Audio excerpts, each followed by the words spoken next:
Sa videong ito, pag-usapan naman natin kung bakit kailangan ka na talagang magsimulang mag-YouTube creation kahit na may 9 to 5 job ka pa, or OFW, negosyante, or nagbabala ka palang magnegosyo. Alam ko, hindi para sa lahat ang pagiging YouTube content creator. Kasi, bago ka magkaroon ng magandang resulta rito, kailangan mo ng tiyaga, pagpupursige, at saka mahabang pasensya. Pati na rin ang pagsisikap mong maging creative. Eh di kung madali ito, di sana lahat na lang ng tao nag-join na sa YouTube content creation, di ba? Pero lahat naman, di ba, pinaghihirapan. Lahat naman pinag-aaralan. At pag nandun ka na sa time na marami ka nang na-produce, sigurado, gagaling at gagaling ka na rin. Pero kung napakahilig mong manood ng mga YouTube contents at lagi mong sinasabi na one day gusto mo rin magkaroon ng sarili mong YouTube channel. Pero hanggang ngayon, 2025 na, hindi mo pa nasisimulan. Pakinggan mo at sasabihin ko sa iyo ang mga dahilan kung bakit dapat ka na talagang magsimula maging YouTube content creator. Or kung meron ka na at hindi mo siniseryoso, this year, kailangan seryosohin mo na siya. In my past videos, sinabi ko sa inyo kung bakit ang isang stay-at-home mom na kagaya ko ay dapat magsimula na rin ng YouTube channel. Ngayon naman, pag-usapan naman natin kung bakit yung mga taong kagaya nyo na busy-busy na nga, punong-puno na nga yung schedule nila sa buong araw, eh kailangan pa rin mag-start ng YouTube channel. Alam ko, naiintindihan ko, kasi some time ago, ako rin isang working mom. Bali, flight attendant ako, nagtatrabaho kami, based kami sa Middle East, at pagka lumilipad kami papuntang Europe, or Asia, or America, naiiwan ko ng matagal yung aking mag-ama. Lalong-lalo na, maliit pa noon ang anak ko. Kaya, ang sakit-sakit na iwan yung anak mo for days. Naiiwan lang siya sa yaya. Tapos, nakakapagod pa. So, namimiss mo tuloy yung mga time na, yung mga bonding, yung mga important events sa mga family events nyo or mga family na lakad, ganyan. Pero kagaya ng marami sa inyo, no choice kasi yun yung source of income natin di ba? Isa pang dahilan, sa panahon ngayon, maraming mga pagbabago sa ekonomiya. Di ba? Usong-uso na yung laging yung mga tao na wala ng trabaho, mga tao na na-terminate or na replace na ng mga automation. So, it's not a matter of if, but it's just a matter of time na maraming trabaho ang marireplace because of artificial intelligence na lumalaganap na. Bale, umpisa pa lang yon, pero over the years talagang lahat na ma-penetrate ng artificial intelligence. So, maraming trabaho mawawala. So, dapat ngayon pa lang, maghanda na tayo, paghandaan na natin pag dumating ang mga panahon na yon. Anong gagawin natin, di ba? So, also, kahit na may 9 to 5 job ka ngayon, at lalong-lalo na sa mga malapit na mag-retire, di ba? So, kung alam mo na pag-retire mo, hindi enough yung pension mo, or kung alam mo na pag-retire mo, malaki pa rin yung gastos mo, ay kailangan ka na talagang maghanap ng mga iba pang mga source of income or passive income na tinatawag na kahit tumanda ka na, magbibigay pa rin sa'yo ng income. Yung mga OFW naman, ayan, marami sa atin yan, mga nagtatrabaho sa ibang bansa at naiiwan ang mga pamilya at mga anak for years sa Pilipinas. Ganun din ako, no? Ang husband ko, bali sa UN siya nagtatrabaho, lagi siyang wala dito, lagi siyang didestino kung saan-saang lugar. So, yung mga anak ko, lumaki rin sila na malayo sa tatay nila. Although, laging nagbabakasyon, nag-R&R ang asawa ko every 2 months, still, marami pa rin namimiss ang mga anak ko. Tatlo silang lalaki, so, laging wala yung father figure nila. Ako naman, bilang mother na naiwan, 2 yung ginagampanan ko. Kaya talagang sakripisyo sa bawat miyembro ng pamilya ang pag-abroad. So, dapat mag-isip-isip na tayo kung kung sa time na gusto na nating tumigil or gusto niyo nang mag for good, meron din kayong magagawa pagbalik niyo sa Pilipinas. Meron din kayong magiging parang another source of income kung meron kayong isang YouTube channel na kumikita, di ba? Isa pa, marami nangyayari ngayon, mga immigration policy changes, maraming pinapauwi, maraming mga tatanggalan ng trabaho or ng visa, ng working permit, ganyan. Marami. So, hindi mo talaga alam ang kinabukasan ng isang OFW.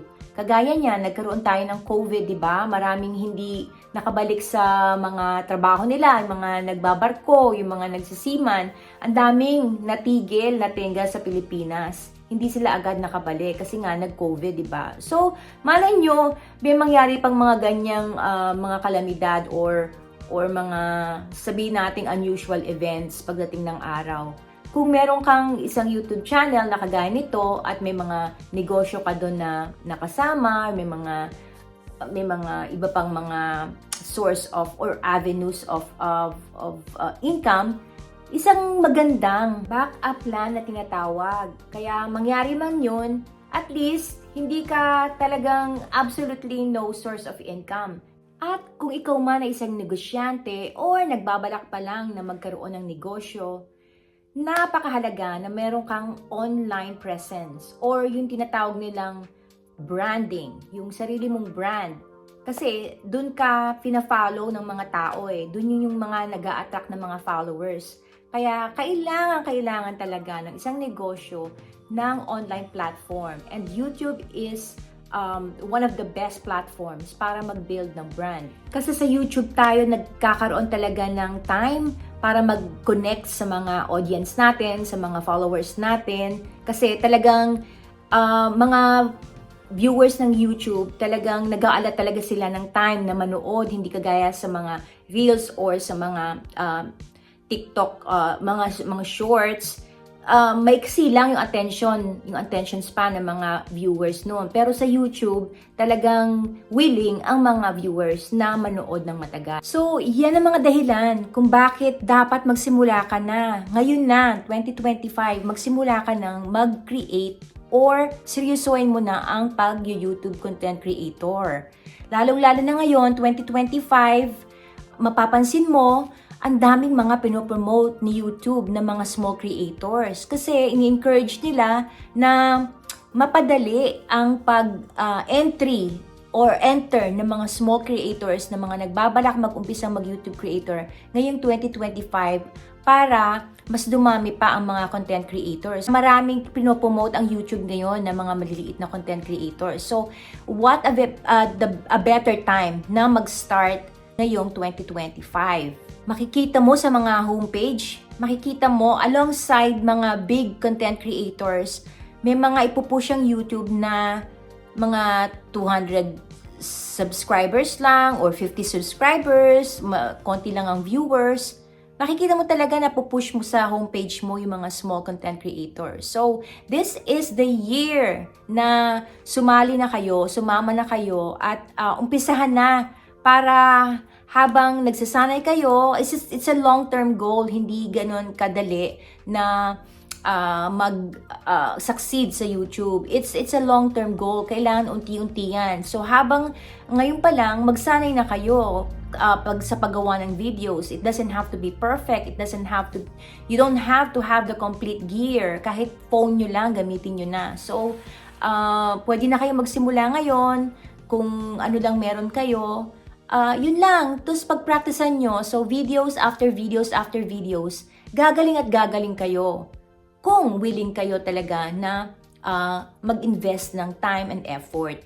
Basta isipin nyo, parang investment yan, na makukuha nyo or aani kayo ng tagumpay pagdating ng araw, hindi pa ngayon. Sa ngayon, at least natututo kayong magsalita in front of the camera, natututo kayong maging creative, natututo kayong mag-research, natututo kayo ng mga trending at of course, matututo kayong gumamit ng tools. Kagaya ngayon, ang dami ng mga AI tools na naglalabasan. Marami kayong matututunan kung paano i-automate lahat ng mga mga processes. Kahit na halimbawa, lumaki na yung YouTube channel nyo, automated na yan. So, hindi nyo na kailangan mag-hire pa ng mga editor, mga ganyan. Kasi ang dami nang naglalabasan ng mga AI tools. So, this is the perfect time. At para malaman nyo na rin ang maraming mga AI tools, mga artificial intelligence na pwede natin gamitin as content creators or business owners. O, di ba? Alam ko, sasabihin ng mga iba sa inyo, ay, wala akong time, busy ako. Nako, hindi excuse yan. Kahit man lang mga 15 minutes or 10 minutes a day or once a week, ang pagpo-post nyo, hindi naman kailangan every day.